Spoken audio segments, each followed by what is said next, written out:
Welcome to the 4 Pillars of Entrepreneurship Virtual Summit. And I'm Annie Hardock, and I'm the founder of United Networks for Growth. And I'm very happy today we have our guest, Susan Mason-Abb, joining us for an interview today. And Susan is a scientist, healer, visionary, and is the founder of the Magical Life Institute and creator of the Inner Journey Alchemy process. Her unique expertise synthesizes her diverse backgrounds in science, energy, and spirituality. She is passionate about living a conscious lifestyle of personal responsibility that reestablishes the natural order of our world and honors the truth of who we really are. Welcome, Susan. Thank you, Annie. I'm happy to be here today.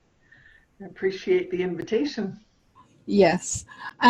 So we have known each other way back, I think it's 20 years ago. I know. when our kids were like, wow, I have a son and you have your kids, and yeah, the whole family were taking karate, and that's how we met, right? Yes, you're Sensei Annie to me. And at that time, you were a scientist. I was. Like those at the CSI movie, what do we see? The crime scene investigator, just in case someone don't know what CSI was. That's I was employed as a forensic biologist at the Center of Forensic Science. And tell us more about your journey, like being a scientist, and was it exciting and it's like unknown type of scenario, like scenes that you go into, and how it impacted your life? Yes. Now, I did not personally attend a lot of crime scenes, just a small handful of those over the years. I was employed as a forensic scientist for just under 10 years. And prior to that, had been a student at the University of Toronto, where I obtained a Bachelor of Science and a Master of Science degree. Mm-hmm. And the topic today and how and what I'm sharing with the entrepreneurs today is really focused on health. And I think expands out a little bit into the personal growth area, and it really comes out of my journey as a forensic scientist and what unfolded in my life shortly thereafter. So while I was in forensic science, we watch crime shows as entertainment, mm-hmm. but it's real life. And there are real people involved, and it's very challenging to be faced with that energy day in and day out.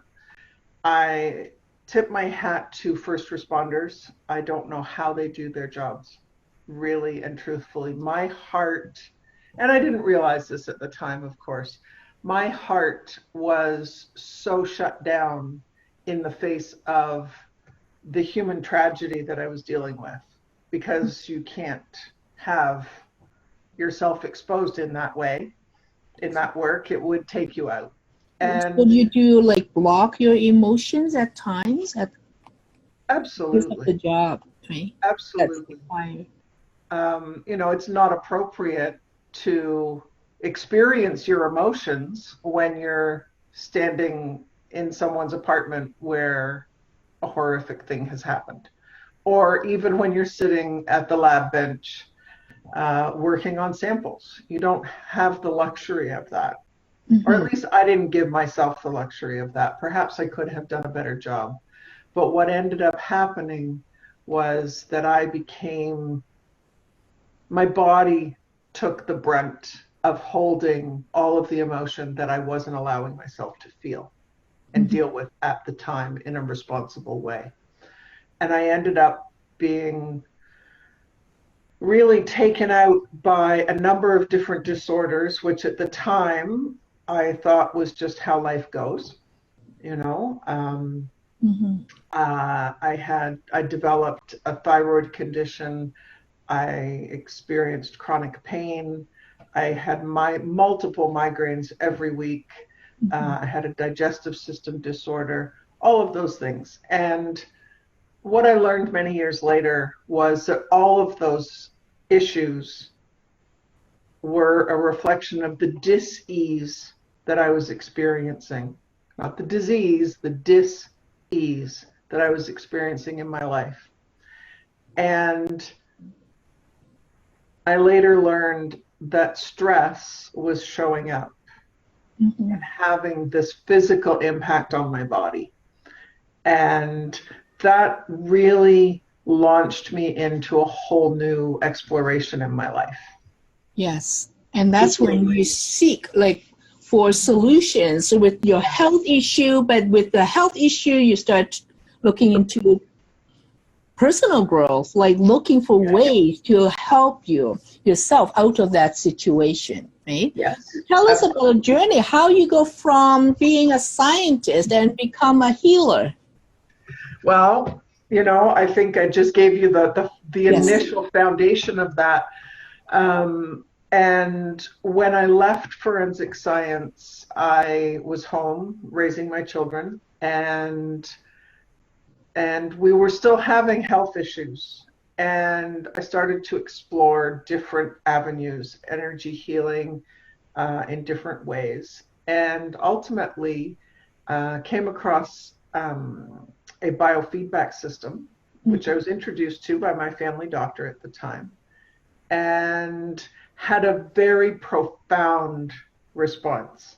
And because the device, it's a medical device run by a computer and so on and so forth, my science brain, which was very strong, really liked it. It felt much more comfortable working with healing energies in that way versus some of the more traditional healing, like, laying on of hands, Reiki healing, and things like that. Right. So the biofeedback actually gives you the numbers as something scientific that you can look at and analyze, right? Yes, it does. Yes. Because when I met you like 10 years ago when you turned into an entrepreneur and mentioned about biofeedback, it's just so foreign to me. But now I hear those words a lot more. Right. And I think as our technologies have developed, the potential of what we can experience has expanded as well. 20 years ago, or 18 years ago, actually, when I started with this work,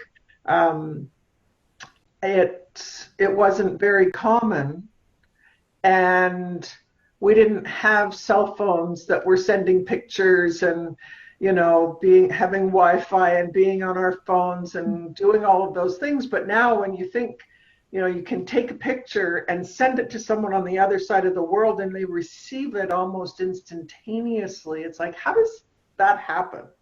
My mind can't wrap around the technology for that. But it's commonplace now in the world. So to entertain the idea of I can send energy to the body and have an impact is a little bit more understandable. Wow. It still look like magic to me. Well, that's why sending energy across the ocean, no, even us now, like we're not in the same location, but just face to face, right? But we do exchange the energy, right? You can tell because we're on video now, right? It's lots of energy transfer between us. It's not just even I used to just hear the voice, right? People's tone, different tone. I can sense it differently, right? Yes, absolutely. I get affected by that. But now we can do video, right? So you actually can receive from the other person as if almost they are just in front of you. Yes. Right? So I think that's why it makes this healing process that almost believable. That can be no, I know, people need to be convinced, because people never seen it or experienced it might hesitate what we're talking about, healing, right? it's like distance, like healing. Distance healing using whatever form of energy, it's been shown to be effective. Mm-hmm. And on the other side of that coin is there's scientific studies showing and proving the power of prayer. Yes. So someone who is prayed for heals faster than others. Mm-hmm. And they've shown in studies that prayer, when trained meditators are meditating and praying on peace in a particular geographic location, that in that location crime rates drop significantly. Mm-hmm. And I think that is so beautiful. The science and the spirituality Yes. together. Yes, I used to bump into those people that they're on just one side. Yes. It's like I the whole brain. They can't do the whole brain together. They either the left or the right, and they can't figure not accepting that there is the middle ground, like between the two, right? Like it's not just one-sided, right? Mm-hmm. I also came from like more scientific and mathematical background, Mm-hmm. but I do believe in energy. It's just like yeah, that probably lead to what you and me have that's in common, that we have this. I'm so glad that you invited me 3 years ago to be in your book, Awakening, Stories of Growth, Healing, and Magical Transformation. Hey, yes, and there are 14 co-authors, right? Tell us more about the book, because like you being in this as a scientist and been in the CSI field, and you believe in the scientific data, right? Like that's what your background is. And then through this awakening is like magical transformation. People just can't grasp how the two link together, So tell us more. Yeah. Yeah, well, I think for me, it has been a process and it's been a personal journey. So if you had told me, 30 years ago that I was going to go through certain things and end up having experiences that were not sort of mainstream science, I probably would have thought you were nuts. Mm-hmm. But when you go through, say, an energy healing experience with a healer, and your pain is gone at the end of the healing session, mm-hmm. what do you make of that? I was like, whoa, that's pretty wild. I went for one of my first healing sessions because the pain in my hip was so bad I could hardly walk. I had a handicap sticker on my car. And at the end of the session, I felt this tornado of energy start to spin in my hip. And it went whoosh, out through the top of my head. And I sort of lay there on the table going, what just happened? But when I got off the table, I was like, wow, how does that work? Now, I understand now how those things work. And I don't really want to try and convince somebody that they work, because really it is a personal experience. Mm-hmm. And I was open to have an experience at that time, even though I wasn't aware I was open. Mm-hmm. So the book, Awakenings, over here, it really came out of the journey that I've been on through my life, having experiences and then the new awarenesses that would show up as a result of that, and the questions I was asking, and the challenging things in my life that I was really dissecting and asking myself what was really true, and I've said on many occasions that I used to interpret bloodstain patterns at crime scenes and reconstruct the sequence of events at the scene of the crime.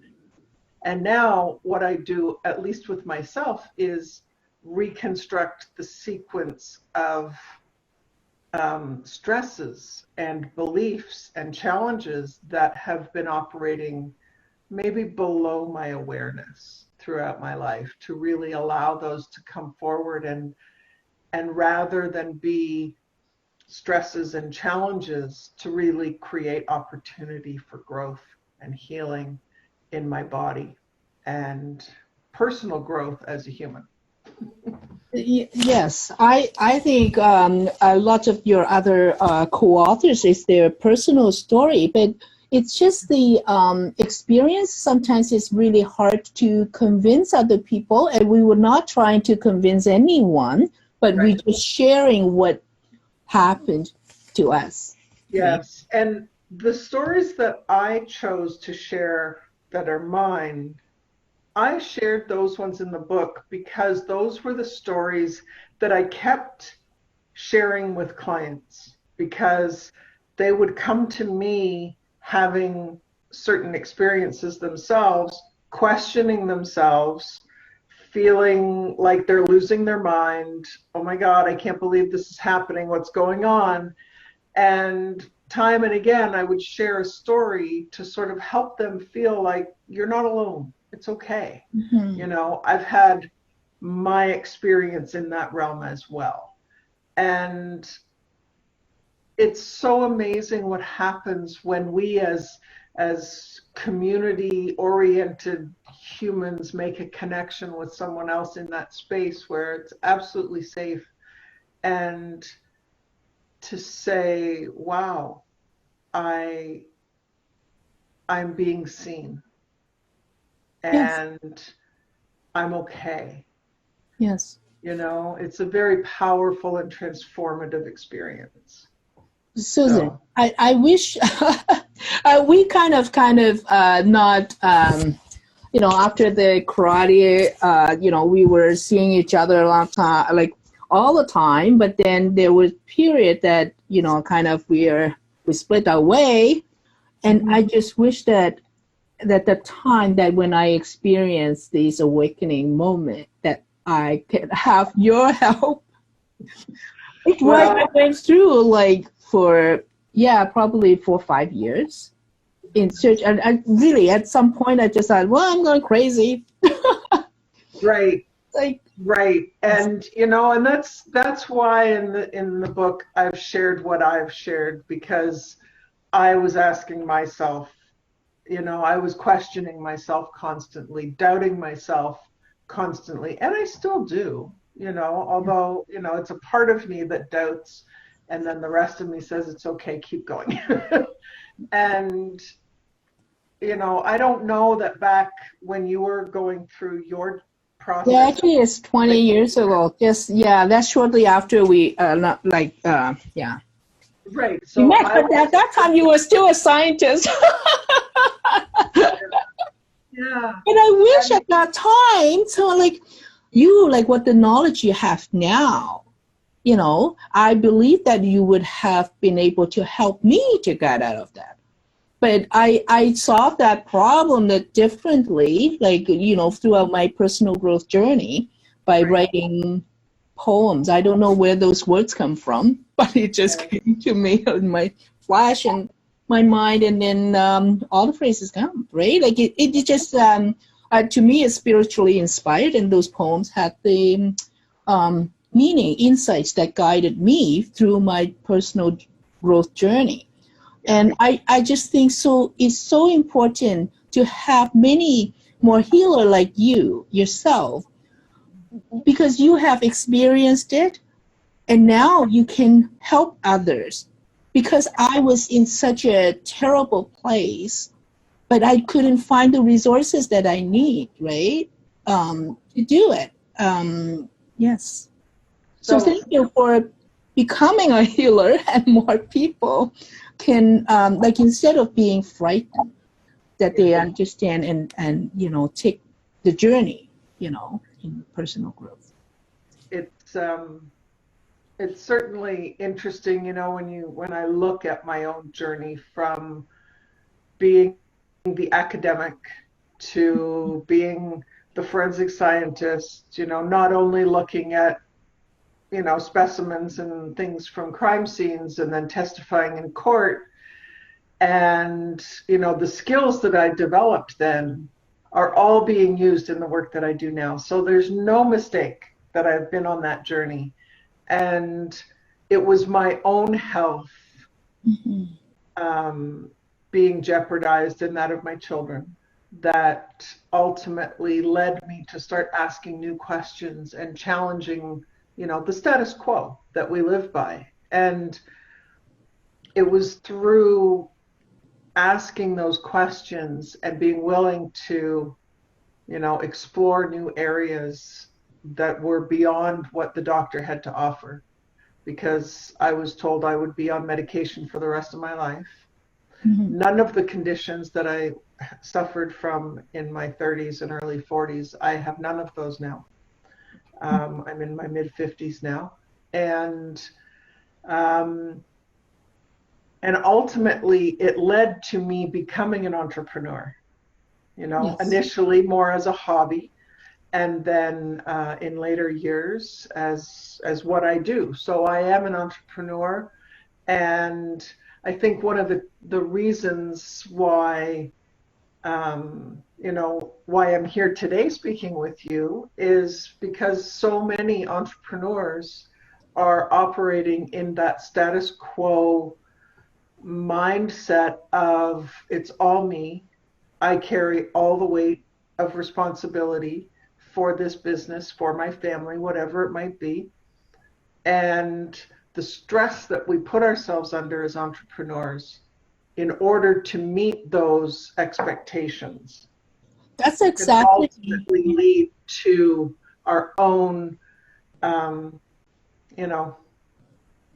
stress, dysfunction, fatigue, pain, worry, anxiety. Those things are not normal, despite the fact that they've become normal in our world, and I went through so many decades in my life where I thought low back pain and shoulder pain and neck pain and headaches were just a part of life.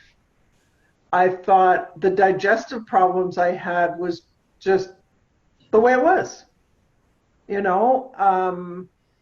and if I can bring ease and awareness and comfort and freedom ultimately to anyone who is out there as an entrepreneur or in any capacity really, but I think entrepreneurs certainly carry so much more stress because it is all them. Yes. Yes. That's why I said when I started this United Networks for Growth is to promote the holistic approach of entrepreneurship. Because based on my own experience, the same as yours, when we just focus on building a business, we have neglected our own health and taking care of ourselves. And lots of time we just taking care of the family or looking at, so that's why health, wealth, personal growth, and business development are the area which I see to build, to become an entrepreneurship. Look at all those areas. That's the holistic approach to entrepreneurship. And also you are visionary. I guess you already been visionary because you mentioned about even the biofeedback. You were looking at it in 18 years ago before people get into it, and the healing that you do, and now you can do it remotely, right? Yes. That's visionary. Yes.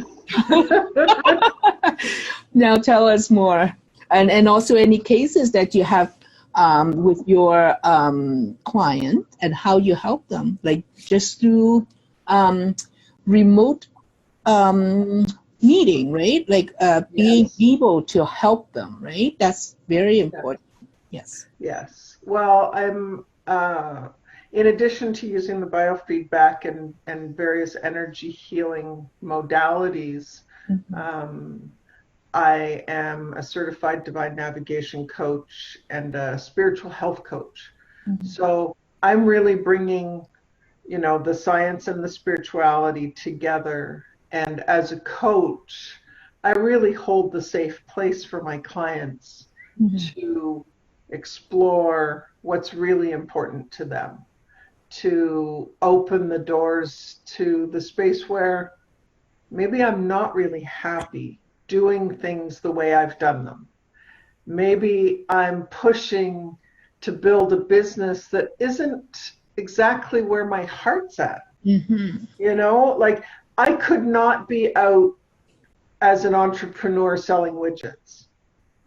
You know, I wouldn't have any passion for it. It wouldn't mean anything to me. And, you know, my soul wouldn't be satisfied in that. And I think so many entrepreneurs now are running what has been called heart-centered businesses, heart-centered entrepreneurs who are very much focused on that holistic approach to life. Yes. That it's not just about making a bunch of money, that it's about the service first. And that the service is aligned with the truth of who we are. And when our service is aligned in that way, our stress is going to be reduced. Yes. You know, and stress isn't just the emotional, mental stress that we're aware of. You know, there's nutritional stress and digestive stress and infectious stress and toxic stress. And, you know, stress is anything that the body feels threatened by. Yes. And then lots of people might not be even aware that they have stress, right? So I know, yes. And then you have this, the many phases of stress, right? That you that's the gift that I'll be giving to your listeners. Okay. And then you also have a 3-phase program. Tell us about that. Yes, I do. And it's called Inner Journey Alchemy. And alchemy, I really see myself as an alchemist because alchemists were the first scientists, you know, and the inner journey of that is really about going within and seeing what's going on in yourself. So the first phase of Inner Journey Alchemy really focuses on the body. So we look at what are the stresses that are impacting the physical body, and working to release those energies and create more balance physically. Now, you can never truly isolate physical, emotional, mental, spiritual. Everything's always together. But we focus primarily in phase 1 on the physical issues. Oftentimes, people report that their headaches improve, their pain improves, all sorts of things like that can happen. And what's the second one is the mental and emotional? Yes, mental and emotional. And I should really say here too that I'm not a doctor and I'm not trying to replace or diagnose or treat anything like that, but stress underlies so much of what later becomes disease, that if we deal with the stress as the primary thing, we can often improve the rest of it. So the second phase is we're focusing on the emotional and the mental stresses. So we're releasing old emotions that may be held in the body, identifying those emotions, and then looking at the belief systems that we have that have created those blockages. So, you know, and I'll speak personally here for a minute. You know, along my journey, I've uncovered so many things that I believed about myself and the world that I didn't even know I was believing until I sat and did that inner journey with myself. So, you know, the simple one, it's almost cliche. It's like you can't love someone until you love yourself. And most people would, well, I love myself. You know, I get my manicure, I have a massage once in a while, you know, blah, blah, blah. but to really get in and find what that looks like and what that means is a journey in and of itself. Yes. And a lot of us have been told from the outer world that we're not okay, that we don't deserve, we're not worthy, we're not good enough. And, you know, so there's some really powerful healing that can unfold for people when you face that space that says you really are worthy. Yes. And then the last phase in the program is phase 3, where now we're looking at who am I as a soul in this life as a human. Mm-hmm. And I'm a certified divine navigation coach, and the process is divine navigation, and we identify the set of energies that you came here to express and experience in this lifetime as to what is it that is really aligned with the truth of who I am on the inside. Yes. And how do I bring that out into the world? Yeah. Thank you for sharing this 3-phase program with us. It's about the physical and mental and the spiritual side of all of us. You need all 3. Absolutely. Don't ignore, you know, one of those aspects. Like, to become an entrepreneur, you know, like we need to take care of ourselves too, as well as serving the others. Yes. So absolutely. Before we conclude this, can you tell us what's the gift that you're giving to our audience? Well, it's an article entitled "The Many Faces of Stress," and faces, as in face, how stress shows up for us, to really help people become aware of where the stress may be showing up that they're not aware of, and then also giving some tips and pointers on how to deal with that and embrace a new stress-free, or at least stress-reduced approach to life. Yes, I'm pretty sure entrepreneurs, they need that, those tips. And so please download Susan's gift through the link that we show on this page under the video. And so you can have the opportunity to connect with Susan Maisonneuve. Thank you for spending time with us today. Thank you, Susan, for giving your time for this interview. Thank you so much for having me, Annie. You're welcome. Appreciate it.